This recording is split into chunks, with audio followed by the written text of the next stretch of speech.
আজকে সারা পৃথিবীর মধ্যে যেভাবে ফিলিস্তিন, ইসরায়েল, ইহুদি কুত্তারা যেইভাবে মুসলমানের তাজা রক্তে আল্লাহর জমিন ভাসায় দিছে, সারা পৃথিবীর বেঈমান কাফেরদের নজর মুসলমানদের বিরুদ্ধে, ইসলামের বিরুদ্ধে, মুসলমানের জনগণের বিরুদ্ধে।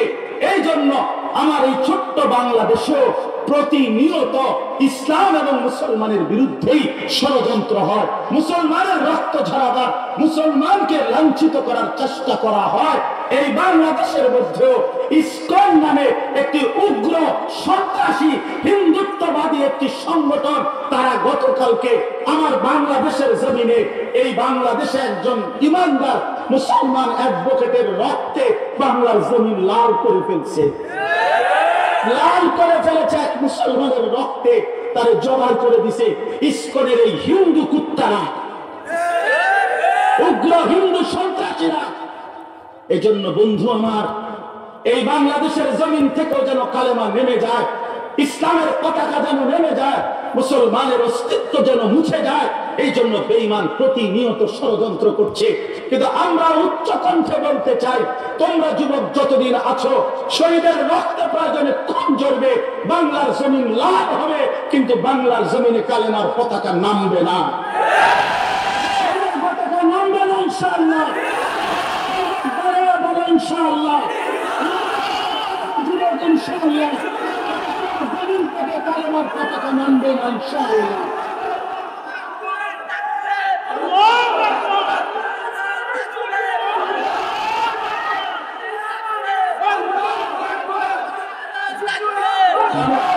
আল্লাহ কোরআনে বলেন, ইন্নাস সামআ ওয়াল বাসারা ওয়াল ফুআদা কুল্লু উলাইকা কানা আনহু মাসউলা। আল্লাহ বলে, বান্দা, হাসরের ময়দানে তোমার কানকে জিজ্ঞেস করা হবে, চোখকে জিজ্ঞেস করা হবে, এবং তোমার অন্তরকেও জিজ্ঞেস করা হবে। অন্তরকেও আল্লাহ বলবে, অন্তর তুমি বলো তোমার মধ্যে বান্দা কি কি ভাবনা ভেবেছিল, যা ভাবছিলেন তাও বলে দিবে। এই জন্য দয়া করে, মেহেরবানি করে, রাত অনেক গভীর হয়েছে, আমি লম্বা করতে চাই না, আপনাদের কাছে আমি সামান্য কোরআনুল কারীমের কয়েকটা আয়াতের তরজমা শুনাইতে চাই। এইটুকু তরজমা আপনারা শুনেন। একটা কথা শুধু, আমার এই 6টা আয়াত পড়ছি আমি, 6টা আয়াত থেকে আল্লাহ তাআলা একটা গুরুত্বপূর্ণ কথা আমাদেরকে বুঝাইতে চাইছেন। এই কথাটা আমি বললেই আমার কথা শেষ। আল্লাহ তাআলা আমাদেরকে শুনবার, বলবার, বুঝবার তৌফিক দান করেন। সূরাটার নাম হলো সূরা দাহার, 29 পারা 76 নম্বর সূরা, সূরা দাহার। এই সূরার প্রথম 6টি আয়াত আপনাদের সামনে আমি তেলাওয়াত করেছি। একটা শুধু প্রথম কথা হলো, এই সূরাটা ছোট্ট সূরা, মাত্র 30টা আয়াত, 2 পৃষ্ঠায় শেষ, ছোট্ট সূরা। এই 30 আয়াত বিশিষ্ট এই সূরাটা একটা অসাধারণ বৈশিষ্ট্য হলো জান্নাতের বর্ণনা। জান্নাতে আল্লাহ তাআলা বান্দাকে কিভাবে মেহমানদারি করবে, এটা অসাধারণ, হৃদয়গ্রাহী, খুব চমৎকার বর্ণনা এই সূরার মধ্যে আছে। বলেন আলহামদুলিল্লাহ। পুরা কোরআনেই আছে জান্নাতের বর্ণনা, বাকি এই সূরার মধ্যে বলার ঢং, মহব্বতের আন্দাজ অনেক সুন্দর। আল্লাহ তাআলা বহুতই পেয়ারা মহব্বতে বান্দাকে জান্নাতে কি কি মেহমানদারি করবে, কত বড় রাজত্ব দিবে, এইগুলা নিয়ে আল্লাহ তাআলা এই সূরার মধ্যে আলোচনা করছে। তো যেদিন, কথাটা শুনেন, তাফসীরে কুরতুবীতে আছে, যেদিন নবীজি সাল্লাল্লাহু আলাইহি সাল্লামের উপরে এই সূরাটা নাজিল হয়েছে, সেদিন নবীজির সামনে কয়েকজন সাহাবী বসা ছিলেন। এই সময় একজন সামনে, একজন কালো, একবারে কালো রঙের একজন সাহাবী বসা ছিল সামনে, সহজ সরল সাদা সিধে সাহাবী, তেমন কোন উল্লেখযোগ্য পরিচিত নয়, কিন্তু কালো রঙের এই সহজ সরল সাহাবী, উনিও সামনে বসা ছিলেন। এই সময় জিবরাইল নবীজির উপরে এই সূরাটা নাজিল করছে, সূরা দাহার, 76 নম্বর সূরা। নবীজি সাল্লাল্লাহু আলাইহি সাল্লাম জিবরাইল চলে যাওয়ার পরে উপস্থিত সাহাবীদের সামনে এই সূরাটা তেলাওয়াত করছে, শুনাইছে। তো ওই যে বললাম, এই সূরাটার মধ্যে জান্নাতের বর্ণনা খুব চমৎকার। তো এই সবাই শুনছে জান্নাতের বর্ণনা, এই শুনতেই ওই যে সামনের যে কালো সাহাবীটা ছিল, উনি এই জান্নাতের অসাধারণ বর্ণনা শুনে জান্নাতের আগ্রহে একটা চিৎকার দিছে, এক চিৎকারে ওখানে ইন্তেকাল করছে, তিনি এখানেই ইন্তেকাল করছে। নবী সাল্লাল্লাহু আলাইহি সাল্লাম তখন বললেন, লাকাদ আখরাজা নাফসা সাহিবিকুম আশ-শাওকু ইলাল জান্নাহ। শোনো আমার সাহাবীরা, তোমাদের এই সাথী জান্নাতের আশায়, জান্নাতের শখ, জান্নাতের আগ্রহে জীবন দিয়ে দিবে। জীবন সাহাবায়ে কেরামের কলিজার মধ্যে 24 ঘন্টা জান্নাতের আগ্রহ ছিল, জান্নাত পাওয়ার জন্য খুব আকাঙ্ক্ষী ছিলেন, জাহান্নাম থেকে বাঁচতে খুব বেশি সচেষ্ট ছিলেন তারা। আমরা কিতাবে পড়ছি, যুদ্ধের ময়দানে নবীজি বদরের যুদ্ধের দিন যুদ্ধ শুরু হয়ে গেছে, সাহাবীদেরকে একটা আওয়াজ করে নবী একটা কথা বলছে, ওয়াসারিউ ইলা মাগফিরাতিন মির রাব্বিকুম ওয়া জান্নাতিন আরদুহা আস-সামাওয়াতু ওয়াল আরদ। নবীজি বললেন, হে আমার সাহাবীরা, আসো আল্লাহর মাগফিরাত এবং আসমান জমিন প্রশস্ত জান্নাত গ্রহণ করার জন্য দৌড়াও, সামনে বাড়ো। মানে যুদ্ধে জান দাও, জান্নাত নাও, জীবন দাও আর কি নাও। এই কথাটা বলতে দেরি নবীজি সাল্লাল্লাহু আলাইহি সাল্লাম, এক সাহাবী ছিলেন ক্ষুধার্ত, উনি মাত্র 3টা বা 4টা খেজুর হাতে নিছে, এই 3টা বা 4টা খেজুর হাতে নিয়ে খাবে এখন। এই সময় নবীজি এই কথাটা বলছে যে, হে আমার সাহাবীরা, আল্লাহর ক্ষমা আর জান্নাত লাভের জন্য দৌড়াও, আগে বাড়ো, জীবন দাও যুদ্ধে, কাফেরের মোকাবেলায়, আর জান্নাত আল্লাহর কাছ থেকে গ্রহণ করো। এই সাহাবী তখন বললেন, হে আল্লাহর রাসূল, আমি যদি এখন জীবন দেই আমার গন্তব্য কোথায়, আমি কোথায় যাব? নবীজি বললেন, নিশ্চিত জান্নাত। আমরা কিতাবে পড়ছি, এই সাহাবী সাথে সাথে বললেন, ইয়া রাসূলুল্লাহ, তাহলে এই 4টা খেজুর খাইতে যেটুকু সময় দেরি হবে, মাওলার জান্নাতে যাওয়ার জন্য ওই দেরিটা কেন করব? এজন্য একজনের হাতে দিয়েই খেজুরটা নিজে তৎক্ষণাৎ যুদ্ধের ময়দানে ঢুকে জান দিয়ে শহীদ হয়ে জান্নাতে চলে গেছে।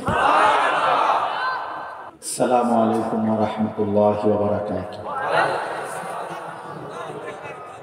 আলহামদুলিল্লাহ আলহামদুলিল্লাহি নাহমাদুহু ওয়া নাস্তাঈনুহু ওয়া নাস্তাগফিরুহু ওয়া নু'মিনু বিহি ওয়া নাতাওয়াক্কালু আলাইহি ওয়া নাউযু বিল্লাহি মিন শুরুরি আনফুসিনা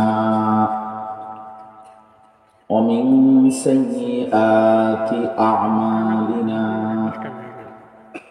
من يهده الله فلا مضل له ومن يضلله فلا هادي له ونشهد أن لا إله إلا الله وحده لا شريك له ونشهد أن سيدنا وحبيبنا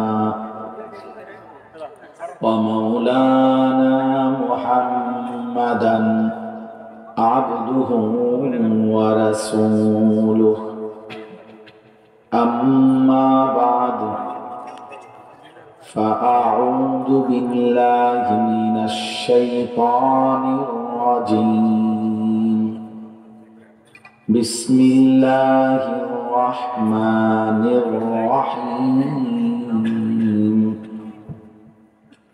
هل أتى على الإنسان حين من الدهر لم يكن شيئا مذكورا إنا خلقنا الإنسان من نطفة أمشاج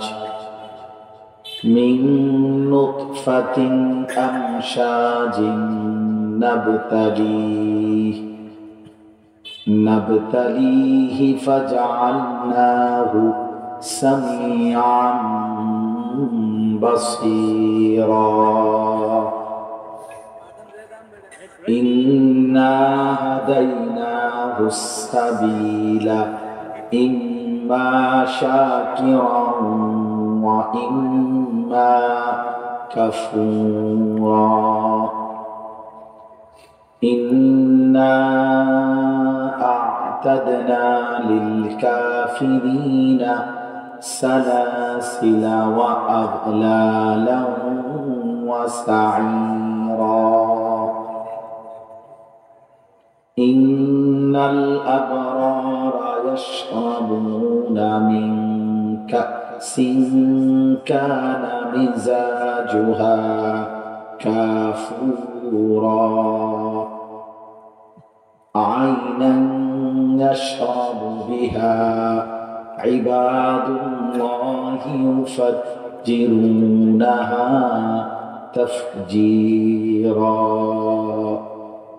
صدق الله مولانا العظيم وقال نبينا صلى الله عليه وسلم الكيس من دان نفسه وعمل لما بعد الموت والعاجز من أتبع نفسه هواها وتمنى على الله اللهم صل على محمد وعلى آل محمد كما صليت على إبراهيم وعلى آل إبراهيم إنك حميد مجيد اللهم بارك على محمد وعلى آل محمد كما باركت على إبراهيم وعلى آل إبراهيم إنك حميد مجيد سبحانك لا علم لنا إلا ما علمتنا إنك أنت العليم الحكيم الحمد لله আল্লাহ পাক রব্বুল ইজ্জত জুল জালাল ওয়াল ইকরামের ফজল কারাম রব্বুল আলামিনের অপরিসীম ইহসান মেহেরবানি দয়া আল্লাহ তাআলা আমাদেরকে আজ 27 নভেম্বর 2024 রোজ বুধবার ময়মনসিংহ জেলা গফরগাঁও পাগলা দিন দরদি ও কল্যাণমুখী সমাজ বিনির্মাণে নিবেদিত সংগঠন ঐতিহ্যবাহী আত-তাকওয়া ইসলামিয়া পাঠাগার এর উদ্যোগে আজকের এই 13তম বার্ষিক ইসলাহি মাহফিলে আল্লাহ তাআলাই আমাদেরকে আসবার বসবার আল্লাহর জন্যই জমা হওয়ার তৌফিক দান করেছেন। এজন্য আমরা সকলেই বলি আলহামদুলিল্লাহ। লম্বা সময় ধরে আপনারা ওলামায়ে কেরামের নসিহত শুনতেছিলেন, আলহামদুলিল্লাহ মনোযোগ দিয়েই আপনারা আল্লাহর কথা শুনতেছেন। প্রতিটা কথাই দামি। আল্লাহর দিকে যিনি ডাকেন তিনি আহসান, সর্বোত্তম। কোরআনুল কারীমের মধ্যে আছে আল্লাহ তাআলা বলেন ওমান আহসানু কাওলাম মিম্মান দাআ ইলাল্লাহ, তার কথার চাইতে উত্তম সর্বোত্তম আর কারো হতে পারে না যে মানুষকে আল্লাহর দিকে ডাকে। এই দৃষ্টিতে আল্লাহর দিকে যিনি ডাকেন ইখলাস ও তাকওয়ার সাথে যদি ডাকে তো তারা সকলেই উত্তম। এটা আপনার নিজ মসজিদের ইমাম সাহেব হলেও উত্তম, দূরের কোনো হুজুর আসলেও উত্তম। এজন্য প্রথম কথা আমার হলো এটা খুব খেয়াল রাখবেন যে ওলামায়ে কেরামের সমস্ত কথা সমানভাবে গুরুত্ব দিবেন। অর্থাৎ আপনার মসজিদের ইমাম সাহেব বললে, নিজ এলাকার ওলামায়ে কেরাম বললে ওনাদের কথা নিজ এলাকার মনে করে ফেলে দিবেন, কারণ আল্লাহর কথাই বলে, আখিরাতের কথাই বলে। কোরআনুল কারীমের মধ্যে আছে ওয়ালিকুল্লি কওমিন হাদ, আল্লাহ তাআলা বলেন প্রত্যেক জাতির জন্যই আল্লাহ তাআলা পথ প্রদর্শক রেখেছেন। কোরআনুল কারীমের মধ্যে আছে আল্লাহ তাআলা প্রত্যেকটা জাহান্নামীকে বলবে আমি তোমাদের প্রত্যেকের কাছেই ওয়াজাআকুমুন নাযীর, আমার পক্ষ থেকে ভয় প্রদর্শনকারী বান্দা এসেছিল, পাঠিয়েছে। তার মানে প্রত্যেকটি এলাকা, মহল্লা, জাতির জন্য আল্লাহ তাআলা ওই মানুষগুলোকে আল্লাহর পথ চিনাবার জন্যে উপযুক্ত পথ প্রদর্শক, রাহবার, নাজির, ভয় প্রদর্শনকারী মনোনীত বান্দা আল্লাহ তাআলা নির্ধারণ করেন। এই জন্য এটা সব সময় মনে রাখা যে একেবারে আসরের পর থেকে, জোহরের পর থেকে, ফজরের পর থেকে যখনই আল্লাহর কথা শুনলেন সবটাই সমানভাবে কদর করা দরকার। কারণ আল্লাহর কথা নির্দিষ্ট কোনো ব্যক্তির জন্য আলাদাভাবে কিছু না ভাবে, ব্যক্তির জন্য কোনো বিষয় না। জনপ্রিয়তা, প্রধান বক্তা, বিশেষ বক্তা, এগুলো এক ধরনের ধোঁকা, এগুলো কোনোটাই মূল বিষয় না। রাত গভীরে যিনি বয়ান করলে উনি প্রধান বক্তা, সন্ধ্যাবেলা বললে উনি বিশেষ বক্তা, এটা কোরআন, সুন্নাহ, ইজমা, কিয়াস কোথাও নেই। বরং আল্লাহর কথা যখনই বলে তখনই দাম, যিনি বলেন তিনিই দাম। কোরআন শরীফে আছে, ক্বালা রাব্বি ইন্নী দাআউতু কওমি লাইলাও ওয়া নাহারা। হযরত নূহ আলাইহিস সালাম আল্লাহ তাআলাকে বলছেন, আল্লাহ ৯৫০ বছর এক টানা দিবা রাত, লাইলাও ওয়া নাহার, রাতেও দিনেও আমি আপনার দিকে আপনার বান্দাদেরকে ডেকেছি। তাহলে একজন নবী নূহ আলাইহিস সালাম রাতেও বলছেন, দিনেও বলছেন। তাহলে আল্লাহর কথা দিনে বললেও দামি, রাতে বললেও দামি, আসরের পরে বললেও দামি, জুমার বয়ানে বললেও কি দামি। এটা যদি মানসিকতা হয় তাইলে কিন্তু বরকত। অনেক মানুষ আছে জুমার নামাজের বয়ান মনোযোগ দিয়ে শোনেন, এই মাঝ বয়সী লোক সামনে বসে জিমা বসে বসে হুজুরা কি চাচা এমন করেন কেন? একটা বদ অভ্যাস।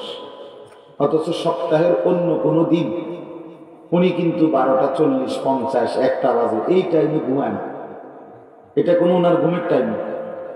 এমন যদি হতো সব সময় আমি এই সময় ঘুমাই 12:30, 1টার দিকে, এটা আমার ঘুমের টাইম মূলত, তাইলে একটা যুক্তি ছিল।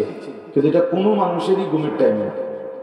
কি বলে মানুষ জোহরের এই 8 টাইমে, 1টা, সোয়া 1টা এই সময় ঘুমায়। মানুষ যদি দুপুরে বিশ্রাম করে তাও তো জোহরের নামাজের পরে খানা টানা খাইয়ে একটু বিশ্রাম করে, তো সেটা তো 2:30, 3টার দিকে। তো এখনই জুড়াই কেন? গাফলত, খামখেয়ালি। আমরা হুজুর আর কি করব, আমরা গ্রামের হুজুর, আমরা মসজিদের হুজুরা জানি এইরকম একটা ফালতু মানসিকতা। তা আপনার হুজুর যদি কিছু নাই জানে ফেরে রাখলেন কেন? কথা বোঝেন না? আর যদি জানে তো শুনবেন না কেন? না জানলে রাখলেন কেন? আর জানলে শুনবেন না কেন? এই জন্য এটা খুব গুরুত্বপূর্ণ। আল্লাহর কথা থেকে পরিবর্তন হতে হলে মনোযোগী হইতে হবে, আল্লাহর কথার দিকে আন্তরিক হইতে। কারো সুর, কারো বক্তৃতা, কারো হুঙ্কার, কারো চিৎকার, এটা মূল বিষয়। মূল বিষয় হলো আমার মালিকের কথা, আল্লাহর কথা মনোযোগ দিয়ে শোনা। হেদায়েতের জন্য এটা জরুরি, এটা জরুরি। কোরআনুল কারীমের মধ্যে আছে, আল্লাহ তাআলা বলেন, ফাবাশশির ইবাদ আল্লাযীনা ইসতামিউনাল কওলা ফায়াত্তাবিউনা আহসানা। আল্লাহ তাআলা বলেন, হে নবী, আপনি আমার ওই বান্দাদেরকে জান্নাতের সুসংবাদ দিয়ে দেন যারা মনোযোগ দিয়ে কথা শোনে, অতঃপর কোরআন সুন্নাহ অনুসরণ করে। তাহলে আগে ইসতামিউনাল কওলা, আগে হলো মনোযোগ দিয়ে কথা শুনে। আমি বললাম লুঙ্গি, আপনি বুঝলেন শাহজাহান, তো কি বুঝলেন? বুঝেন নাই কথাটা। আমি বললাম কি, আপনি বুঝলেন কেন? ওই যে অর্ধেক শুনছেন, মাঝখান দিয়ে শুনছেন, এলোমেলো শুনছেন। এই জন্য আগে তো মনোযোগ দিয়ে শুনে, অতঃপর ফায়াত্তাবিউনা আহসানা, কোরআন সুন্নাহ অনুসরণ করে। তো আল্লাহ তাআলা বলেন, উলাইকাল্লাযীনা হাদাহুমুল্লাহ। এই সরাসরি কোরআন আয়াত। আল্লাহ বলেন, এরাই সেই লোক যাদেরকে আল্লাহ তাআলা হেদায়েত দিয়ে দিলেন। তাহলে মনোযোগ দিয়ে যে আল্লাহর কথা শুনে কোরআন সুন্নাহর অনুসরণ করে, আল্লাহ বলছে তাদেরকে আল্লাহই হেদায়েত দিয়ে দিলেন। তারা হেদায়েত পেয়ে যায়। ওয়াউলাইকা হুমুল মুফলিহুন, আল্লাহ তাআলা বলেন আর তারাই হচ্ছে সফল কামিয়াব জান্নাতি। সুবহানাল্লাহ। এই জন্য বাপ আমার এই কথা বলার অর্থ হলো, রাত্র অনেক হয়েছে, অল্প কিছুক্ষণ সময় আমি আপনাদের সামনে সামান্য কিছু কথাই আরজ করতে চাই। কষ্ট করে যেহেতু বসছিনি, অপেক্ষা করছেন, অনেক দূর দূরান্ত থেকে অনেক সাথী, অনেক নওজোয়ান কষ্ট করে আসছেন, আমি শুনছি, দেখছি, দুই একজন বলছে আমাদের। আলহামদুলিল্লাহ, আপনাদের এই প্রত্যেকের এই আশা, এই মেহনত, আবার এই ঠান্ডা কুয়াশার মধ্যে ফিরে যাইতে হবে। আল্লাহ তাআলা আমাদের প্রত্যেকের প্রতি কদমে বরকত দান করুন। কোরআনুল কারীমের মধ্যে আছে বাপ, সূরা ইয়াসিনের মধ্যে আছে, আল্লাহ তাআলা বলেন ওয়ানাকতুবু মা কদ্দামু ওয়া আথারুহু। আমি আল্লাহ তাআলা তোমাদের জিন্দেগীর সমস্ত আমল এগুলো লিখে রাখবো, এবং প্রতিটা আমল করতে গিয়ে আথার, তোমার পায়ের যে চিহ্ন, কদম ব্যবহার হয়েছে, সেগুলো আমি আল্লাহ তাআলা লিখে রাখবো।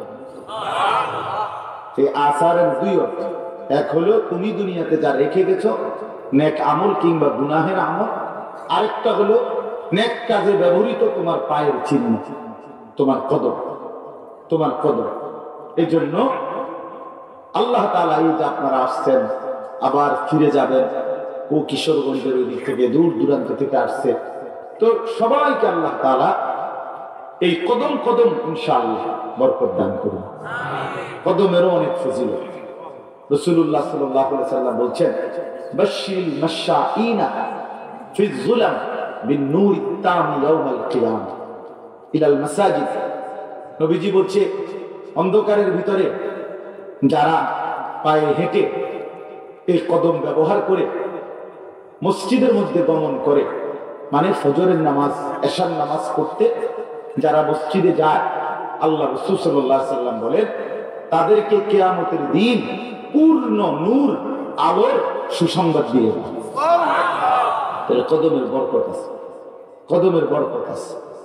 এই জন্য আমরা প্রত্যেকে আলহামদুলিল্লাহ পেরেশান না হওয়া, একটু কষ্ট হলেও মনোযোগ দিলে, আন্তরিকতা নিয়ে আল্লাহর কথা শুনলে বরকত হবে। আর এই আন্তরিকতার জন্য, মনোযোগ আসার জন্য প্রথম কথা হলো, যতগুলো ছেলের কাছে তোমাদের হাতে ধরা যে মোবাইল, এগুলো সব নামা। একটা মোবাইল আমি বললাম, একজন এই হাতে ধরা যাদের মোবাইল, এগুলা বন্ধ করো, নামাও, পকেটে ঢুকাও। যে আমার এই কথাটা শুনলা না, তুমি উঠে যাও। তোমার মতো অপদার্থ না শুনলেও চলবে, তোমার মতো ফালতু লোক না শুনলেও চলবে। এই জন্য আমি পরিষ্কার বললাম, একটা লোক, একজন ছেলে হাতে ধরা মোবাইল আর উঠাবা না, বরং ভাইয়া এটা বন্ধ কর, পকেটে ঢুকাও। ওলামায়ে কেরামের নজরের দিকে তাকাইয়া আল্লাহর কথা শুনলে বরকত হয়, পরিবর্তন হয়। দিন হোতা হে বুজুর্গোं की नजर से पैदा। এটা যুগ যুগ ধরে আল্লাহ ওয়ালারা বলে, ওলামায়ে কেরাম হক্কানি রব্বানি আল্লাহ ওয়ালা যত আছে ওলামায়ে কেরাম, ওনাদের এই চোখের বরকতে, নজরের বরকতে মানুষের মধ্যে দিন আসে, মানুষের মধ্যে দিন আসে। আজকে ছোট বড় প্রত্যেককে দুশ্মন, ইসলাম বিরোধীরা তাদের ষড়যন্ত্র অনুযায়ী প্রত্যেককে আলাদা করে ফেলে, আলাদা। ছেলেটাকে তার মোবাইল, আর ছেলেটা এটাই তার জিন্দেগি, তার ডানে বামে, তার মাকে বাবাকে, বংশ কি, কোন আলেম, কোন ধর্ম, কোন কোরআন, কিচ্ছুর সাথে আমাদের লক্ষ লক্ষ কোটি কোটি ছেলে কোন সম্পর্ক নেই। তার জীবনটাই সে আর মোবাইল, খালাস।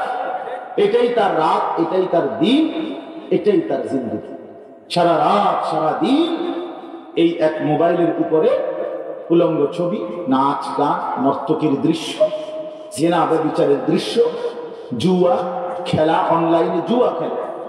এই যে বয়স্ক বাবারা জানেন না, আপনারা তো আগে বুঝতেন যে বিভিন্ন জায়গায় মানুষের জুয়া খেলে, আর এখন প্রতিদিন আমাদের কোটি কোটি মুসলমানের ছেলে, এই কিশোর তরুণ যুবক এই মোবাইল দ্বারা অনলাইনে কোটি কোটি টাকার জুয়া খেলে, জুয়া খেলে। এই অসভ্য জানোয়ার তার জিন্দেগি শেষ করে দিচ্ছে। বাবার টাকা চুরি করে, মায়ের টাকা চুরি করে, সংসারের টাকা চুরি করে হলেও জুয়া খেলে। জুয়ারই বড় জঘন্য। জুয়ার নেশা যার মধ্যে আছে, জুয়ায় আসক্ত এই হারামি শেষ পর্যন্ত নিজের স্ত্রী, নিজের সন্তান, নিজের ভিটামাটি পর্যন্ত বিক্রি করে দেয়, সর্বশান্ত ফকির হয়ে যায়, ফকির হয়ে যায়। এই জন্য বললাম যে এই আজকে সব মা বাপ তাকাইয়া দেখতেছে সন্তানের অধঃপতন চোখের সামনে। বাবা মা, আরে একটা বাবা মা সন্তানের কাছে ভীত, আতঙ্কিত, আতঙ্কিত। খেতে যদি মোবাইল ব্যবহার করতে নিষেধ করে হে বাপ খাইত, তো বাপ না খেলে কি হিসেবে বেটা, হে কানবে, তো কানলে কি হিসেবে, কানলে কি মানুষ মরে যায়? বাপ না খেলে মানুষ মরে যায়। এই 3 বেলা খাবে না, 3 দিন খাবে না। এরপরে রাসূলুল্লাহ সাল্লাল্লাহু আলাইহি সাল্লামের একজন সাহাবী ছিলেন, বিখ্যাত সাহাবী, বেহেশতের সুসংবাদ প্রাপ্ত 10 জনের একজন, হযরত সাদ ইবনে আবি ওয়াক্কাস রাদিয়াল্লাহু তাআলা আনহু, আশারায়ে মুবাশশারার একজন। উনি যখন ইসলাম ধর্ম গ্রহণ করছে, আমরা স্পষ্ট কিতাবের মধ্যে পড়ছি, উনি যখন মুসলমান হয়েছে মক্কায়, উনি ছিলেন মা ভক্ত সন্তান। ওনার মা ছিল জীবিত, ভীষণ মায়ের সেবা করতেন উনি, মার কলজার টুকরা ছিল উনি। উনিও মার জন্য পাগল ছিলেন, মাও ওনার জন্য পাগল ছিল, এত মা ভক্ত ছেলে ছিলেন উনি। যখনই উনি কালেমা পড়ে মুসলমান হইলেন, তখন ওনার মা বললেন এই সাদকে, সাদ তুমি যদি মুহাম্মদের এই কালেমা না ছাড়ো, ইসলাম ত্যাগ না করো, তাহলে আমি এই খানা বন্ধ করলাম, আমি আর খাবো না যতক্ষণ আমার মৃত্যু না হয়। মা বলতেছে, মহিলা কাফের। 1 দিন, 2 দিন, 3 দিন হয়ে গেছে, সাদ ইবনে আবি ওয়াক্কাস রাদিয়াল্লাহু তাআলা বারবার অনুরোধ করতেছে, মা তুমি খাও, খাও, খাও। কোনোভাবেই মহিলা খায় না, খাবেই না, সোজা কথা, মহিলা মরে যাবে। কিন্তু শর্ত হলো তুমি ধর্ম ত্যাগ করতে হবে। আমরা কিতাবে স্পষ্ট করছি।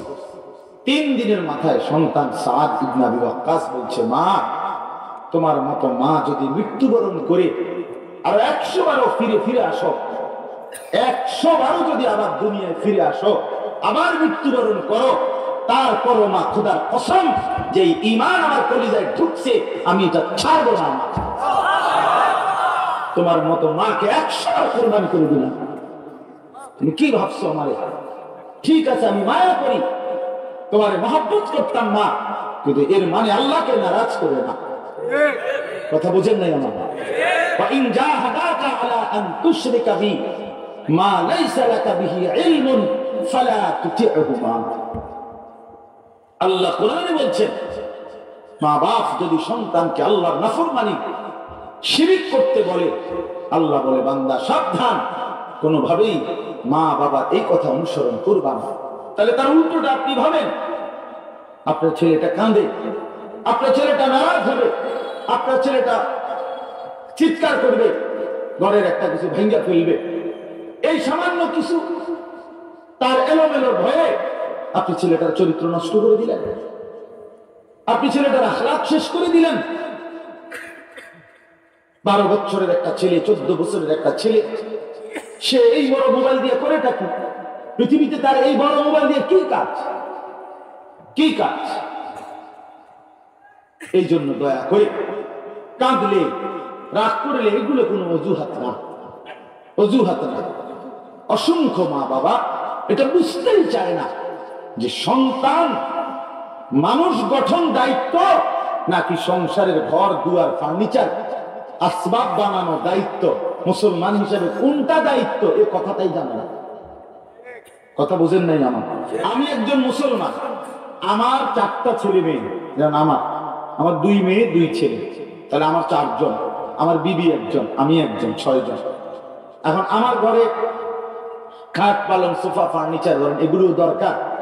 এখন আমি মুসলমান হিসাবে আমার জিম্মাদারি কোনটা আগে? এই স্ত্রী ছেলে মেয়ের ইবাদত, আমল, চরিত্র, আখলাক, নামাজ, তেলাওয়াত, সেজদা, আখিরাতের ফিকির, এটা আমার প্রথম দায়িত্ব, নাকি খাট পালং সোফা ফার্নিচার বাজার ব্যবসা, দোকান, এটা প্রথম দায়িত্ব। কথা বলেন না কেন? এদের আখিরাত, এই সন্তান, স্ত্রী সন্তানের, এদের পরকালের সঠিক ব্যবস্থাপনা করা, এটা জিম্মাদারি হবে না? তো আমরা তো উল্টে ফেলছি, কোরআনুল কারীমে আল্লাহ বলছে ওয়া'মুর আহলাকা বিস-সালাহ ওয়াসতাবির আলাইহা। আল্লাহ বলছে তুমি তোমার পরিবারের সদস্যদেরকে নামাজের আদেশ করো এবং নিজেও নামাজের উপরে মজবুত থাকো। লা নাসআলুকা রিজকা, আল্লাহ বলে বান্দা শোনো, তুমি কিংবা তোমার পরিবারের সদস্য কারো রিজিকের জন্য আমি তোমার সাহায্য চাই না। নাহনু নারযুকুকা, আমি একাই সকলকে রিজিক দেব, আমি একাই দেব। ওয়াল আকিবাতু লিত-তাকওয়া, আর শুনে নাও উত্তম পরিণাম, সফলতা একমাত্র আল্লাহকে যে ভয় করে, গুনাহ বর্জন করে, ইবাদতে মগ্ন থাকে, তার জন্যই। অতএব এটা জিম্মাদারি, এটা আমাদের দায়িত্ব। আমরা আজকে বুঝতে শিখলাম না, আজকে আমরা বুঝতে শিখলাম। আজকে আমাদের সন্তান চোখের সামনে নষ্ট হয়ে যাচ্ছে, ছেলে মেয়ে চোখের সামনে বরবাদ। আমি প্রতিদিন চিৎকার করি, বাপ, প্রতিদিন চিল্লাই। একটা 16 বছরের, 18 বছরের, 14 বছরের ছেলে মেয়ে মুসলমানের ঘরে ঘুমায়, বাবা মা জীবিত, বাপ মা আছে মুসলমান, এরা থাকতে 14 বছর, 16 বছর, 18 বছরের ছেলেটা কোনদিন খোদার 365 দিনের একটা বছরে কোনদিন ফজরের নামাজ পড়ে না, একদিনও এই ঘরে ঘুমায় থাকে। এত বড় জানোয়ার মুসলমানের ঘরে কেমনি ঘুমায়? বলি, এটা জানোয়ার নয় তো কি? এটা হাইওয়ান নয় তো কি? এটা কি? যার কপালে সেজদা নাই সে তো মানুষের বাচ্চা না, যে কপালে সেজদা নাই সে শয়তান। আল্লাহ ইবলিসকে বলছে সেজদা দিলি না, আজকের থেকে তুই শয়তান। সেজদা দিলি না, আজকের থেকে তুই রাজিম, অভিশপ্ত। সেজদা দিলি না, আজকের থেকে ওয়া ইন্না আলাইকা লা'নাতা ইলা ইয়াউমিদ্দিন, আজকের থেকে কিয়ামত পর্যন্ত তোর উপরে আমি আল্লাহর লানত। তো কোরআনের আয়াত, কোরআনের আয়াত। এজন্য বাপ আমার, বন্ধু আমার, চাচারা আমার, নওজোয়ান সাথী, তোমাদেরকে বলি বাপ, ছেলেরা আমার, এটা ভাবতে শিখো, বুঝতে শিখো। নিজের জিম্মাদারি, নিজের আত্মপরিচয় অনেক বড় সম্পদ। আমাদের এটা জানা উচিত যে আমাদের আল্লাহ আছে, আমাদের নবী সাল্লাল্লাহু আলাইহি সাল্লাম, আমাদের কিতাব কোরআন, আমাদের ধর্ম ইসলাম, 4টি সর্বশ্রেষ্ঠ নিয়ামত আমাদের কাছে আছে। সর্বশ্রেষ্ঠ নিয়ামত আল্লাহ আমাদের রব, তিনি সর্বশ্রেষ্ঠ। মুহাম্মদ সাল্লাল্লাহু আলাইহি সাল্লাম আমাদের রাসূল, তিনি সর্বশ্রেষ্ঠ। কোরআন আমাদের কিতাব, এটা সর্বশ্রেষ্ঠ। ইসলাম আমাদের ধর্ম, এটা সর্বশ্রেষ্ঠ। এই 4টি সর্বশ্রেষ্ঠ নিয়ামত যার কাছে আছে, সে নষ্ট হবে কেন? বলেন বাবা, সে চরিত্রহীন হবে কেন? সে হারামখোর, সুদখোর হবে কেন? কিসের অভাবে নষ্ট হলো? কি কারণে পথ হারায় ফেললো? কি কারণে জাহান্নামের রাস্তা ধরলো? কি কারণে আল্লাহ থেকে ছুটে গেল? আল্লাহ কোরআনে জিজ্ঞেস করছে, ইয়া আইয়ুহাল ইনসান মা গাররাকা বিরাব্বিকাল কারীম, আমার বান্দা, আমার মতো দয়ালু মেহেরবান মাওলা থেকে কে তোমারে ধোঁকা দিল? আমারে কেমনে ছেড়ে দিল? কেমনে ভুলে গেল? যুবক বলো, ভাইয়া আজ কতদিন নামাজ পড়ো না? যারা 5 ওয়াক্ত নামাজ পড়ো না বাবা, কেন পড়ো না বাবা? কেন পড়ো? যারা আজকে 30 বছর ধরে সুদ খান, সুদের লেনদেন করেন, কিস্তিতে টাকা নেন, কাস্টমারকে ঠকান, ওজনে কম দেন, সুদের চাকরি, সুদের ব্যবসা করেন, হারাম রোজগার করেন, মিথ্যা, প্রতারণা, ধোঁকা, চুরি, ডাকাতি এবং অন্যায়ভাবে যারা সম্পদ উপার্জন করছেন, এই বাপ তার জন্য করছেন। নিজের আখিরাতকে কেন বরবাদ করে দিলেন? লা ইয়াদখুলুল জান্নাতা জাসাদুন গুযিয়া বিল হারাম। নবী সাল্লাল্লাহু আলাইহি সাল্লাম বলেন, ওই দেহ জান্নাতে প্রবেশ করবে না যে দেহের গোশত, মাংস, রক্ত হয়েছে হারামের দ্বারা। গুযিয়া বিল হারাম, হারামের দ্বারা। মুহাদ্দিসিনে কেরাম বলছে, এই হাদিসের ব্যাখ্যা করে যে এই ঘরে উপার্জনকারী ব্যক্তি, অভিভাবক, হারাম রোজগার করে, এবার এই সম্পদগুলো যে স্ত্রী সন্তান ছেলে মেয়েগুলো খাইছে, এরা সকলের তো গোশত রক্ত হইছে এই হারামের টাকা দিয়া। তো এই সবগুলোর জন্য এই নাফরমান সুদখোর কিস্তিখোর এই হারামখোর পুরা ফ্যামিলিকে জাহান্নামে পাঠায় দিবে, পুরা ফ্যামিলিকে বরবাদ করবে।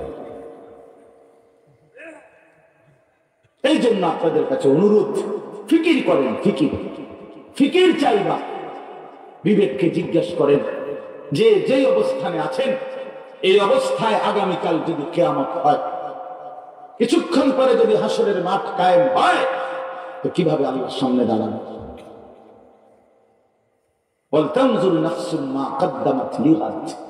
আল্লাহ কোরআনে বলছে, বান্দা তুমি লক্ষ্য করো, আজ আগামীকাল কিয়ামতের জন্য আজকে কি পাঠিয়েছ, কি পাঠিয়েছ? ইয়া আইয়ুহাল্লাযীনা আমানুত্তাকুল্লাহ ওয়ালতানজুর নাফসুম মা কদ্দামাত লিগাদ ওয়াত্তাকুল্লাহ। দুইবার বলছেন আল্লাহ, হে মুমিন ইত্তাকুল্লাহ, আল্লাহকে ভয় করো, আজকেই হিসাব করো আগামীকালকের জন্য কি পাঠিয়েছ, আগামীকাল কিয়ামত। আল্লাহ বলছেন, আবারও বলছি বান্দা ইত্তাকুল্লাহ, আল্লাহকেই ভয় করো, দুইবার বলছে।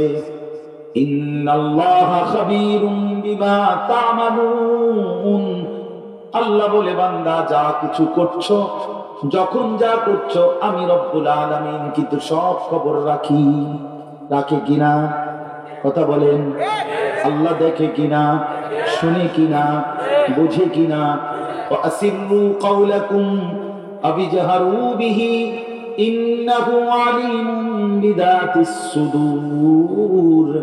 আল্লাহ বলে বান্দা আস্তে যদি কথা বলো, কিংবা জোরে বলো, কিংবা অন্তরের ভিতরে জল্পনা কল্পনা করো, আমি তিনোটাই পুরাপুরি জানি। আস্তেও জানি, জোরে বললেও শুনি, আবার অন্তরে লালন করে রাখলেও আমি জানি। আল্লাহ কোরআনে বলেন, ইন্নাস সামআ ওয়াল বাসারা ওয়াল ফুআদা কুল্লু উলাইকা কানা আনহু মাসউলা। আল্লাহ বলে বান্দা হাসরের ময়দানে তোমার কানকে জিজ্ঞেস করা হবে, চোখকে জিজ্ঞেস করা হবে, এবং তোমার অন্তরকেও জিজ্ঞেস করা হবে। অন্তরকেও আল্লাহ বলবে, অন্তর তুমি বলো তোমার মধ্যে বান্দা কি কি ভাবনা ভেবেছিল, যা ভাবছিলেন তাও বলে দিবে। এই জন্য দয়া করে মেহেরবানি করে, রাত অনেক গভীর হয়েছে, আমি লম্বা করতে চাই না, আপনাদের কাছে আমি সামান্য কোরআনুল কারীমের কয়েকটা আয়াতের তরজমা শুনাইতে চাই। এইটুকু তরজমা আপনারা শুনেন।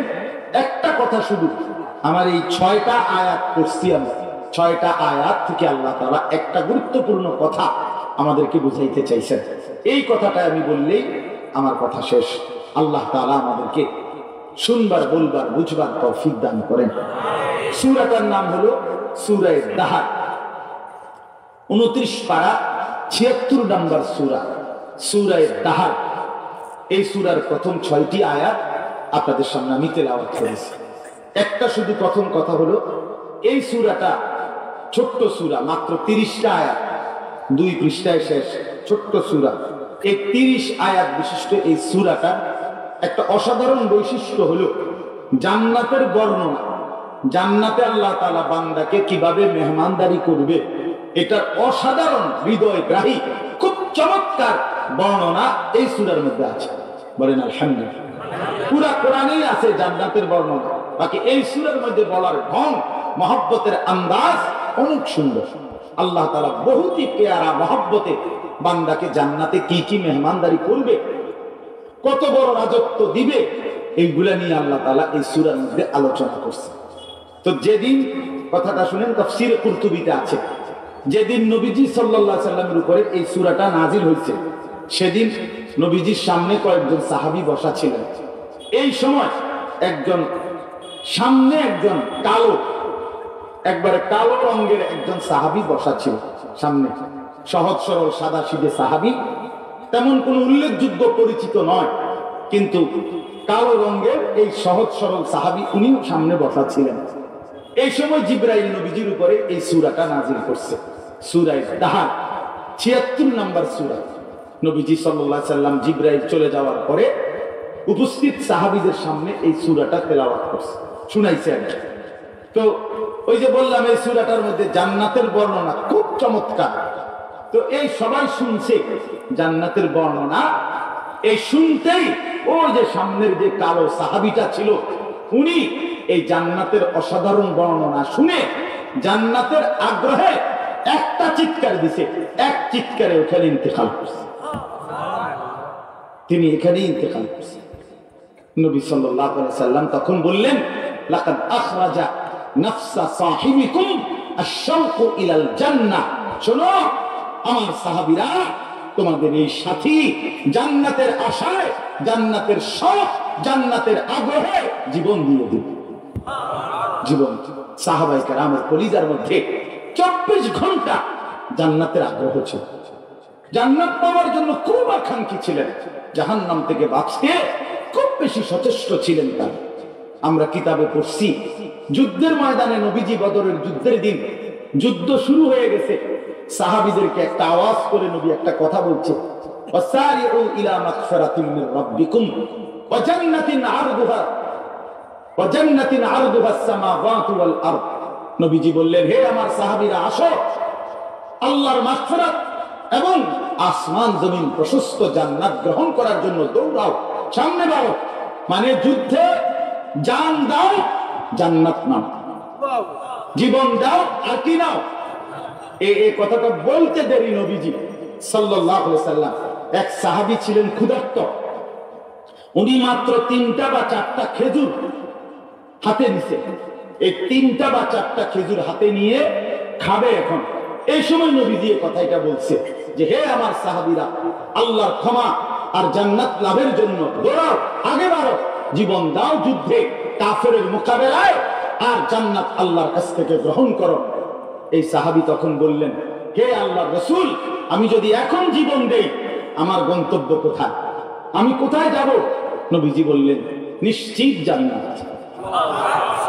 আমরা কিতাবে পড়ছি এই সাহাবী সাথে সাথে বললেন, ইয়া রাসূলুল্লাহ, তাহলে এই 4টা খেজুর খাইতে যেটুকু সময় দেরি হবে, মাওলার জান্নাতে যাওয়ার জন্য ওই দেরিটা কেন করব?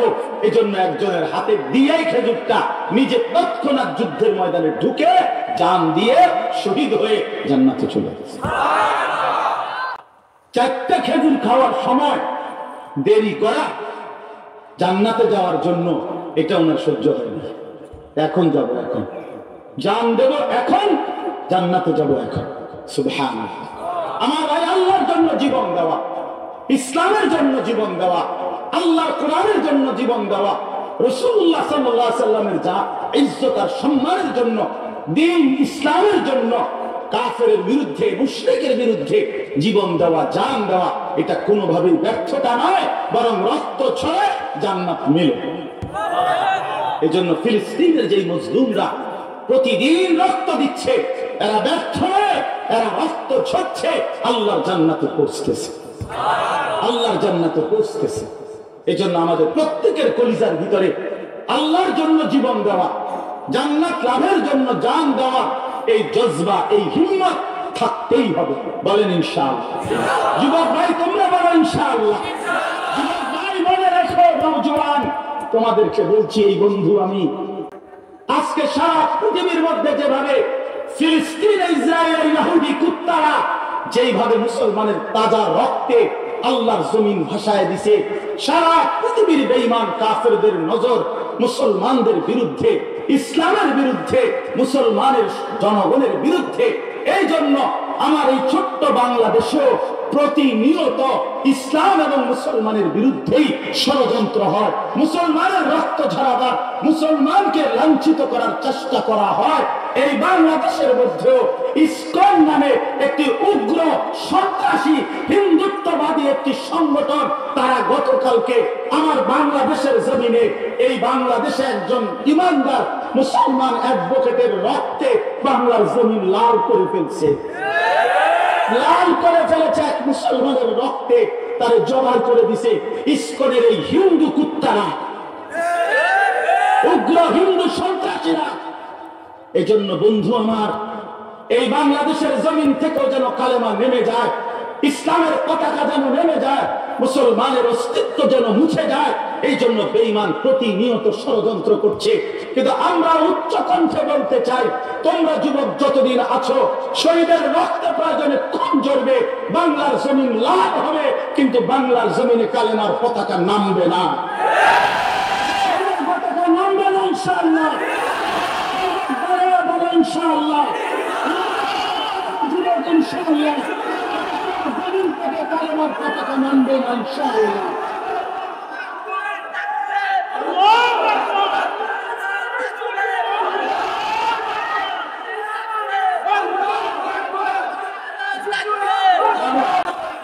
বসো ভাইয়া, আমরাও দাবি করি ইসকন একটি উগ্র সংগঠন, হিন্দুদের একটি জঘন্য সংগঠন। এই বেঈমান মুশরিকরা এই দেশে ইসকন নিষিদ্ধ হতেই হবে। সাইফুল ইসলাম আরিফের রক্তের উপরে ইনশাআল্লাহ কালেমার পতাকা উড়বে ইনশাআল্লাহ, পতাকা উড়বে ইনশাআল্লাহ। আমরা হারবো না, ফিলিস্তিনও হারবে না, বাংলাদেশও হারবে না ইনশাআল্লাহ। ইমানদার হারবে না, ইমানদার হারবে না, ইমানদার হারে না। সময়ের ব্যবধান হয়, কখনো 100 বছর, কখনো 300 বছর, কখনো 900 বছর, কখনো 500 বছর, কখনো 30 বছর, কখনো 90 বছর, কখনো 16 বছর।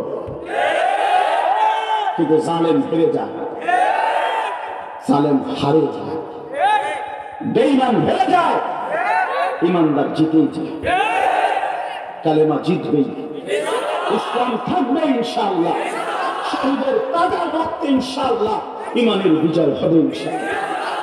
আশ্চর্য আমরা 92% মুসলমান, আমাদের লক্ষ লক্ষ কিশোর তরুণ যুবক এখনো আছে, আমাদের তাজা খুন এখনো আছে, অথচ এই অবস্থায়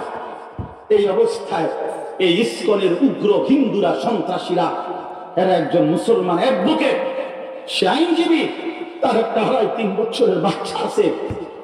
এই বাচ্চা বাপ ডাকবে কাকে, পরে জবাই করে দিচ্ছে, পরে রক্তে চট্টগ্রামের জমিন লাল করে ফেলছে।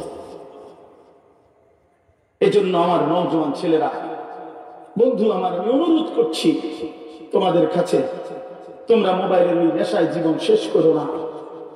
ফিলিস্তিনে আজীবন রক্ত ঝরবে, আর আমরা সারা জীবন সুখে থাকবো না।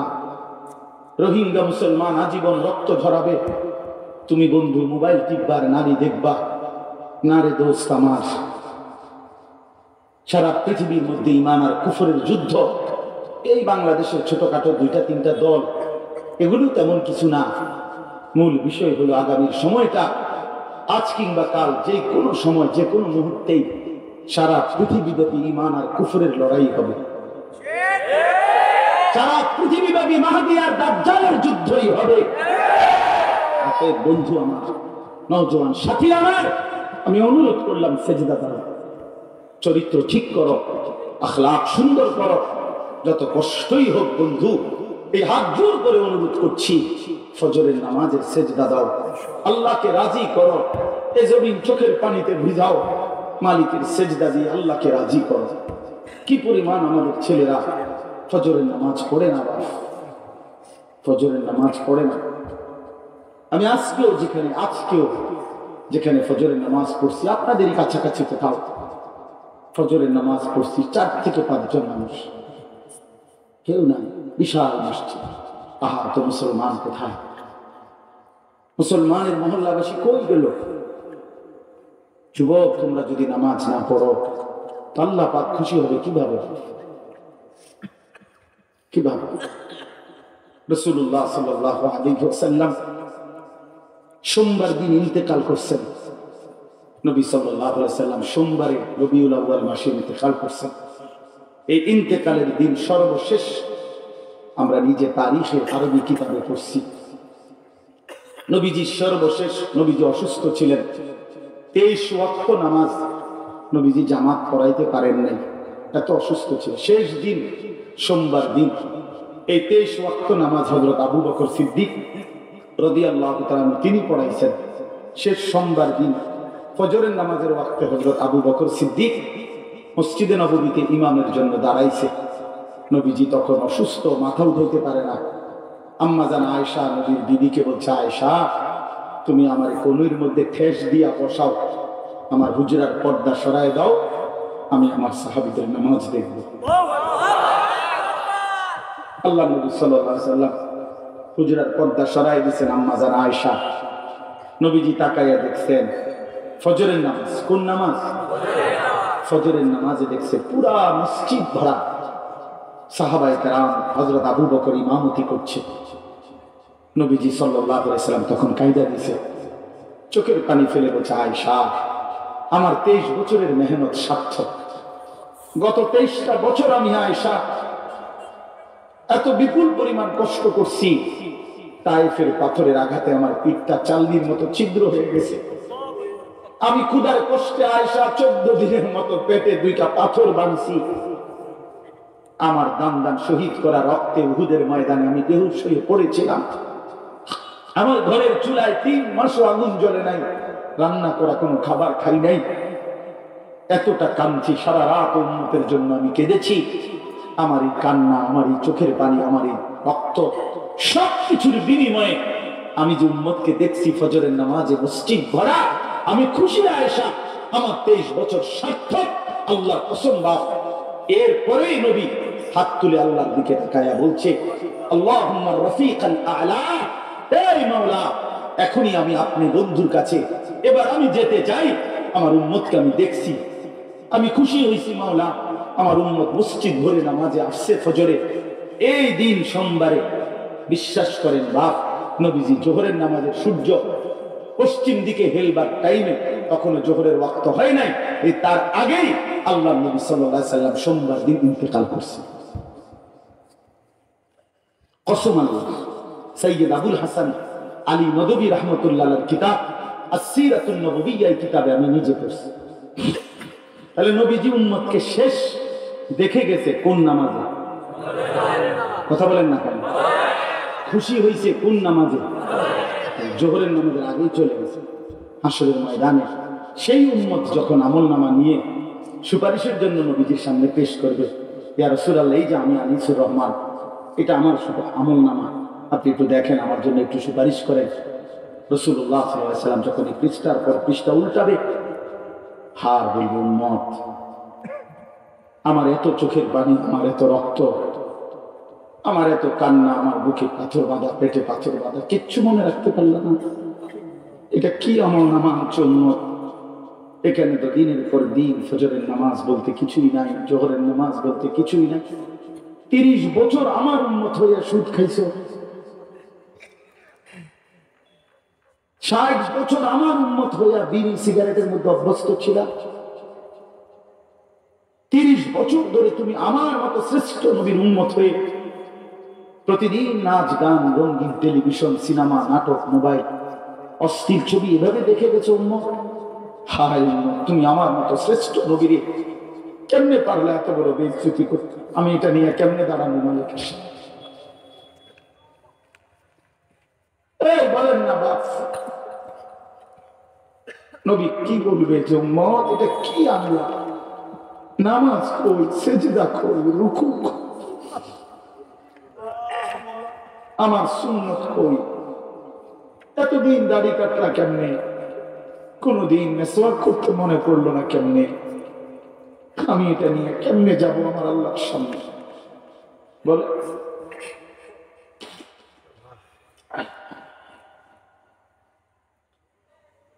বন্ধু আমার, বাপ আমার, চলেন আজকে দুশ্মনরা গোটা বাংলাদেশকে নিয়ে নীল নকশা করে বাংলাদেশকে প্রতিবেশী বেঈমানের অন্তর্ভুক্ত করবে। আর আমরা মুসলমান দেখে দেখে থাকবো না? এতটা সহজ না। এই হিন্দুস্তান আজকের যেই ভারত অহংকার করে সংখ্যাগরিষ্ঠতার নিজেদের দাপট দেখায়, এটা নিশ্চিত মনে রাখতে হবে ইনশাআল্লাহ যে এই গোটা হিন্দুস্তান 550 বছরের চাইতে বেশি সময় ধরে মুসলমানরাই শাসন করেছিল। হিন্দুস্তান মুসলমানদের, এই উপমহাদেশ মুসলমানদের। অতএব আপনাদের সবার কাছে অনুরোধ করলাম, আমরা সব ভাই সবাই মিলে বাপ, নিজের ঘর পরিবার স্ত্রী সন্তান ছেলে মেয়ে সবার দিকে নজর দেন। ছেলেরা তোমরা বাপ, তোমরা আগায় না আসলে ইসলামের জন্য লড়বে কে বাপ? যুবক তুমি না আগাইলে ইসলামের জন্য জীবন বাজি রাখবে কে? আল্লাহর দ্বীনের জন্য কালেমার জন্য জান কুরবানি করবে কে? নওজওয়ানি তো করবে, যুবকই তো করবে ইনশাআল্লাহ।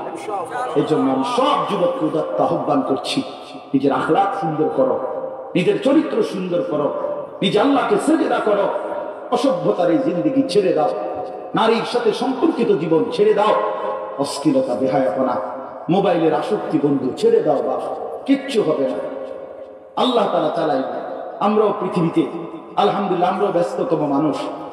একটা বড় মোবাইল কিনবার না 10টা মোবাইল 100টা মোবাইল বললে এই মুহূর্তে এই পরিমাণ ভক্ত আছে আমরা যে 100 মোবাইল পাঠাবে, 100 এখন বললে এখন আমার মোবাইলটা এইটাই। কি হয়েছে? জিন্দেগি আটকায় গেছে না? আল্লাহ তাআলা আমাদের সন্তানদেরকে হেফাজত করে, আল্লাহ আমাদের যুবকদেরকে আগামী দিনের ইসলামের জন্য কবুল করে নেন। আল্লাহ তাআলা এই আত্তাকওয়া ইসলামিয়া পাঠাগারকে গোটা অঞ্চলের জন্য হেদায়েতের দ্বীনের পথ প্রদর্শনের জন্য কবুল করে নেন। চলেন এবার তরজমা শুনেন। শুনুন, এই তরজমার মূল কথাটা হলো, আমি একদম সংক্ষেপে বলি। আল্লাহ তাআলা আমাদেরকে একটা কথা মনে করাইছে, বান্দা বহুত লম্বা সময় দিয়া আমি তোমারে বানাইছি, তুমি মাটি হিসেবে ছিলা, বহুদিন যাবত তোমার অস্তিত্ব কেউ জানত না, আমি জানতাম। একদিন আমি মাটির থেকে খাবার উৎপাদন করেছি, সেই খাবারের কণিকার মধ্যে তুমি ছিলা, কেউ জানতো না, আমি জানতাম। সেই খাবার থেকে নির্দিষ্ট পরিমাণ কিছু খাবার তোমার বাবা ভক্ষণ করেছে, খেয়েছে, তার দ্বারা তোমার বাবার বীর্য তৈরি করেছি, সেখানে তোমার অস্তিত্ব ছিল, আমি জানতাম, কেউ জানতো না। একদিন তোমার বাবা মায়ের উভয়ের মিলনে উভয়ের বীর্য একত্রিত করে আমি আল্লাহ মায়ের জরায়ুতে স্থাপন করেছি, সেটা কেউ জানতো না, আমি জানতাম। এরপরে একদিন ধীরে ধীরে দীর্ঘ 9 মাস লাগাইয়া আমি আল্লাহ জমাট রক্ত, গোশতের টুকরা, হাড্ডির খাঁচা, এরপরে দেহে চোখ নাক কান লাগাইয়া এই গোশত দিয়ে আমি আল্লাহ সাজিয়ে একদিন রূহ ফুঁকে দিয়ে এই পৃথিবীর আলো মায়ের পেট থেকে বের করে তোমাকে দেখার সুযোগ দিলাম।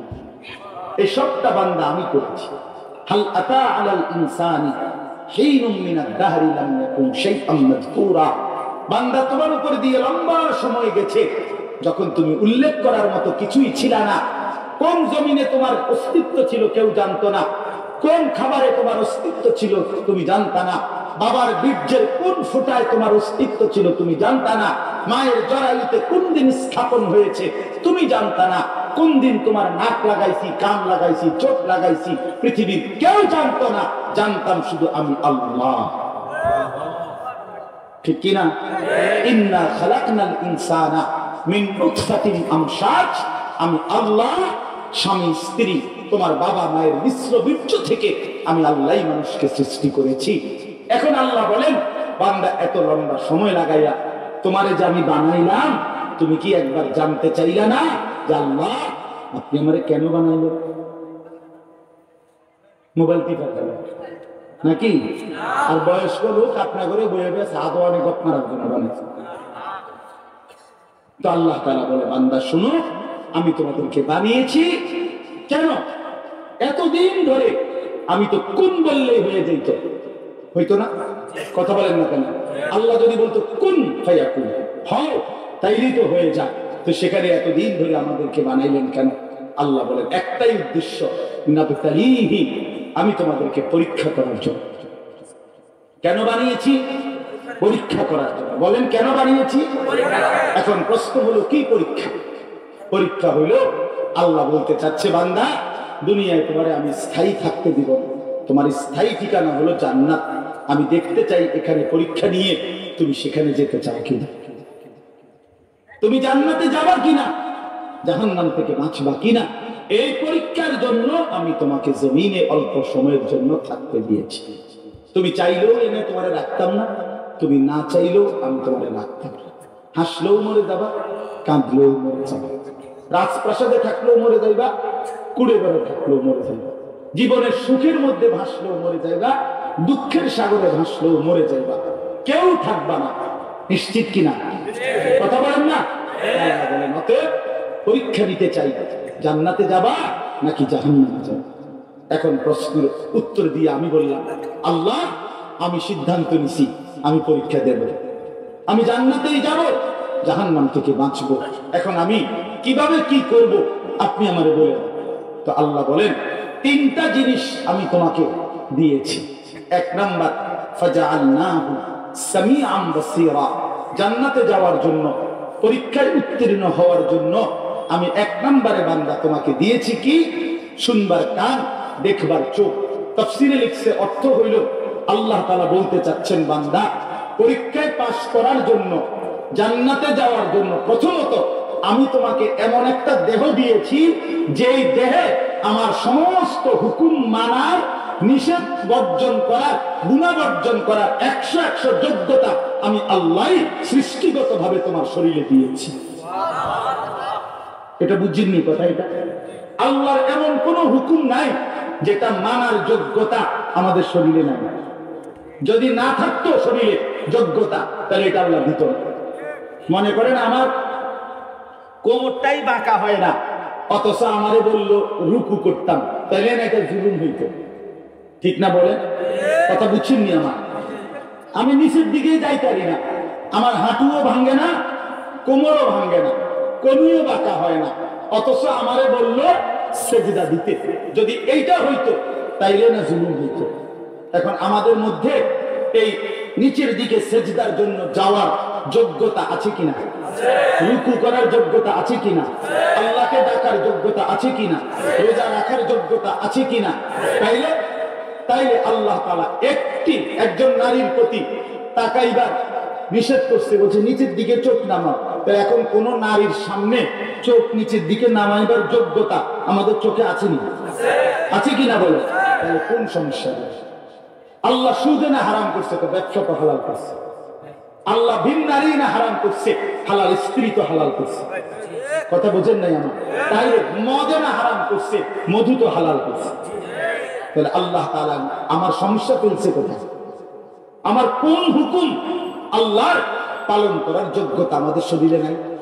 এই জন্য আল্লাহ বলে, বান্দা এক নম্বরে তুমি ভেবে দেখো, আমি তোমারে আমাকে মানার যোগ্যতা সম্পন্ন একটা শরীর দিয়েছি।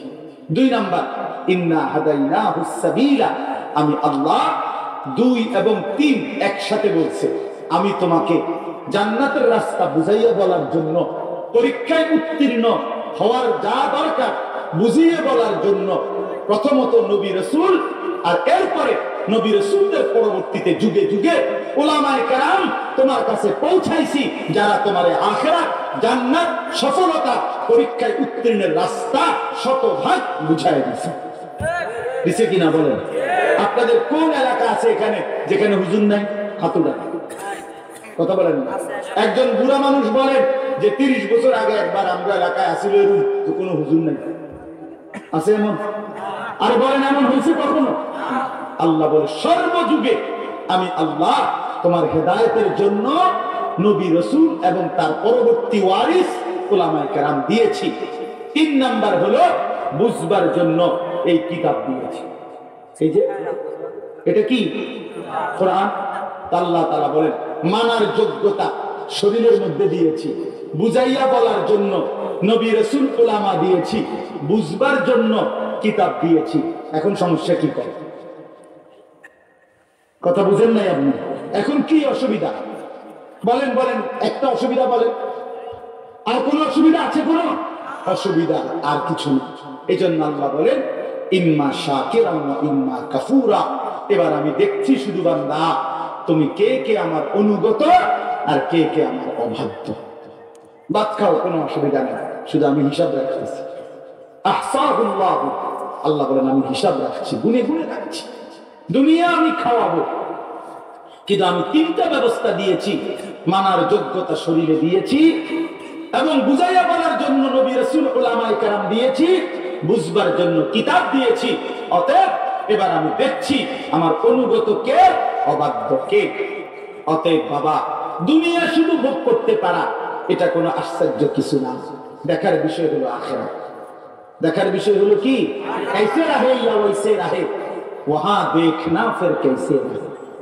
এখানে এমনি এমনি সুখী দুঃখে একরকম থাকলেন আর কি, আসল দেখার বিষয় হলো ওইখানে কেমন থাকবেন। কোথায়? আখিরাতে। কোথায় বলেন না? আখিরাতে কিভাবে থাকবে? দুনিয়া আল্লাহ তাআলা, এই বাপ, দুনিয়া আল্লাহ সবাইকে খাওয়ায়। দুনিয়া আল্লাহ তাআলা জন্তু জানোয়ারও খাওয়ায়। দুনিয়া আল্লাহ তাআলা কুকুর বিড়ালও খাওয়ায়। অতএব এটা কোনো আশ্চর্য নয়। আসল দেখার বিষয় হলো আখিরাত মিলবে কিনা, আখিরাতে এক ঢুক পানি মিলবে কিনা, কবরে এক ঢুক পানি মিলবে কিনা, হাসরের ময়দানে একটু তৃষ্ণা নিবারণের পানি মিটবে কিনা, জান্নাত মিলবে কিনা, ওটা দেখার বিষয়, ওটা দেখার বিষয়। এই জন্য আল্লাহ তাআলা বলে, বান্দা দুনিয়া তোমরা, আজকে আমরা অনেক মানুষ এই ছেলে বিদেশে থাকে, টাকা রোজগার করে, নিজে বাজারে ব্যবসা করে, মোটামুটি টাকা পয়সা রোজগার কইরা ঘর দুয়ার ঘর বাড়ি, বাজার ব্যবসা, তরকারি, বউ বাচ্চা নিয়ে খাইয়া পয়লা ভালো আছে, সে মনে করছে সফল, আর কোনো অসুবিধা নাই। ভাত তরকারি খাইতেছি, ঘর দুয়ার বানাইতেছি, জমি কিনতেছি, দোয়ানদারি ব্যবসা করতেছি, টাকা রোজগার করতেছি, খালাস খালাস। এই অবস্থায় কবরে পৌঁছে গেছে। এটাই কি মুসলমানের জীবন ছিল? এতটুকুই কথা ছিল বা আল্লাহকুমুত তাকাসুর হাত্তা যুরতুমুল মাকাবির। আল্লাহ বলে, দুনিয়ার লোক তোম করে আখিরাত ভুলায় দিল, অথচ এরই মাঝে তোমরা কবরে পৌঁছে গেলা। কাল্লা সাউফা তা'লামুন, মনে রেখো বান্দা, অচিরেই কবরে আসলে তুমি জানতে পারবা আমার নাফরমানির শাস্তি কি। আমি তোমারে বুঝাই দেব কবরের প্রথম রাতে যে আমার অবাধ্যতার পরিণতি কি ছিল। সুম্মা কাল্লা সাউফা তা'লামুন, আবার তোমারে বুঝাবো হাসরের ময়দানে জাহান্নামে ফেললা আমার নাফরমানির শাস্তি কি। কবরেও বুঝাবো, জাহান্নামেও বুঝাবো। কোরআন শরীফে আছে, আউলা লাকা ফাআউলা সুম্মা আউলা লাকা ফাআউলা। আল্লাহ বলেছে, নাফরমান বান্দা মনে রাখিস, চারবার করে আমি যন্ত্রণা দেব, আযাব দেব। একবার তোর জান কবজের সময়, দ্বিতীয়বারে কবরে, তৃতীয়বারে হাসরের ময়দানে, চতুর্থবারে জাহান্নামে। কি কষ্ট পাবি বান্দা। আমার নাফরমানির সুদ আমি উঠাবো, আমার জমিনের প্রতিটি নিয়ামতের হিসাব আমি নেব, হিসাব নেব। আমি এমনি ছেড়ে দিব না বান্দা। ভাত খাওয়াইছি বললে মনে করো না, দুনিয়া কতদূর ঘুমাইতে দিছি মনে করো না, আমি ছেড়ে দেব দুনিয়া। আমি জন্তু জানোয়ারও খাইতে দিছি, কুকুর বিড়ালও খায়, ঘুমায়, পেশাব পায়খানা করে, কুকুর বিড়ালেরও বাচ্চা কাচ্চা হয় না? কথা বলেন না কেন? তাহলে দুনিয়া তো জন্তু জানোয়ারও ভোগ করে। এটা তো আশ্চর্য কিছু না, আশ্চর্য কিছু না। আসল বিষয় আখিরাত, আসল বিষয় আখিরাত। আল্লাহ বলেন, ইন্না আ'তাদনা লিল কাফিরিনা সালাসিলা ওয়া আগলালা ওয়া সাইরা। শোনো, আমি নাফরমান পাপীদের জন্য হাসরের ময়দানে প্রস্তুত রেখেছি তিনটা জিনিস। একটা হলো আগুনের শিকল 70 হাত লম্বা, 2 নাম্বার হলো বেড়ি, 3 নাম্বার হলো জাহান্নামের আযাব, জাহান্নামের আগুন। তো আগুনের শিকল তো বুঝছেন, 70 হাত লম্বা শিকল। জাহান্নামের আগুন বুঝছেন, একটা জিনিস শুধু বুঝেন নাই, বেরি। আল্লাহ তাআলা প্রত্যেক, এটা শুধু দেখাই তাহলে বুঝবেন। এক কথা তাফসীরের মধ্যে আছে, হাসরের ময়দানে প্রত্যেক নাফরমান পাপীকে আল্লাহর ফেরেশতারা তার 2টা হাত এরকম পিছনের দিকে বান দিয়া, এই থুতনি উপরের দিকে উঠাইয়া, এইভাবে আল্লাহর কসম, এইভাবে নাফরমানকে বান দিয়া, এটারে বলে আগলাল। ইন্না জাআলনা ফি আ'নাকিহিম আগলালান ফাহিয়া ইলাল আযকানি ফাহুম মুকমাহুন। সূরা ইয়াসিনের এই আয়াতের অর্থ এইভাবে, এইভাবে, অর্থাৎ বেঈমান আর কোনদিন চোখটাও নিচের দিকে নামবে না। এই থুতনি তো নিচের দিকেই নামবে না, সে নিচের দিকে থাকবে। হযরত আবু দারদা একজন সাহাবী আছে, উনি বলছে, হে দুনিয়াবাসী, ইমানদারেরা, আজকে 2 হাত উপরের দিকে উঠাও নামাজের জন্য, নিয়ত বাঁধার জন্য, তাইলে লাভবান হইবা। নাইতে একদিন ফেরেশতা তোমার 2টা হাত উঠাবে, সেদিন তোমার 2 হাত উঠাইয়া পিছনে বাইরে দিবে। আজ তো নামাজের লেগে উঠাইলা না, তো মনে রাখো সেদিন ফেরেশতা উঠাবে তোমার দুইটা হাত, কিন্তু সেই হাত বেঁধে দিবে। ইন্নাল আবরারা ইয়াশরাবুনা মিন কাসিন কানা মিজাজুহা কাফুরা আইনান ইয়াশরাবু বিহা ইবাদুল্লাহ ইউফাজ্জিরুনাহা তাফজীরা। আল্লাহ বলেন, আর তার বিপরীতে আমার নেককার বান্দা, আমার অনুগত বান্দার পুরস্কার শোনো। এক নম্বর পুরস্কার হলো আমার নেককার বান্দাকে জান্নাতে আমি আল্লাহ কাফুর নামের একটা ঝর্ণা আছে, যেই ঝর্ণার পানি, যেই ঝর্ণার শরাব অত্যন্ত সুমিষ্ট সুগন্ধিময়। আল্লাহ বলেন, সেই সুগন্ধিময় কাফুর ঝর্ণার পানীয় শরাব আমার বান্দা নেককারকে আমি আল্লাহর পক্ষ থেকে পান করাবে। খুশিতে আনন্দে আমার বান্দা নিজেই সেই ঝর্ণার পানি নিজের হাত দিয়ে তুলান, ইউফাজ্জিরুনাহা তাফজীরা, সে হাত দিয়ে প্রবাহিত ঢেউ খেলাবে। আর ওই শরাবের মনোমুগ্ধকর পানীয় আমি আল্লাহর পক্ষ থেকে আমার বান্দা পান করবে। এই হলো পানির অবস্থা। পানি হবে এমন, সামনে বাত্তারকারের কি অবস্থা গুলি পরে, মানে সামনের নিয়ামতটা আছে। এই জন্য বাপ কথা শেষ আমার, আমি অনুরোধ করছি আল্লাহ তাআলা আমাদেরকে দুনিয়ায় পরীক্ষা করতেছে। আল্লাহ বলছে, বান্দা গোটা দুনিয়া আমি দিছি তোমার জন্য, আমি তোমার জন্য দিছি। অতএব দয়া করে আল্লাহ আমাদের শরীরের মধ্যে, যুবক ভাই তোমরা শেষবারের মতো বলো যে তোমাদের শরীরে নামাজ পড়ার যোগ্যতা আছে কিনা, বলো বলো ভাই, জোরছে বলো। আজকে অনেক রাত হয়েছে, এই গভীর রাতে তোমরা আল্লাহর সাক্ষী রেখে চলো আমরা এখন দোয়া করি এবং নিয়ত করি যে ইনশাআল্লাহ আমরা নামাজ পড়বো ইনশাআল্লাহ। ভাইয়া তোমরা ভাইয়া কষ্ট পাইবা, ভাইয়া কষ্ট পাইবা, তোমরা কষ্ট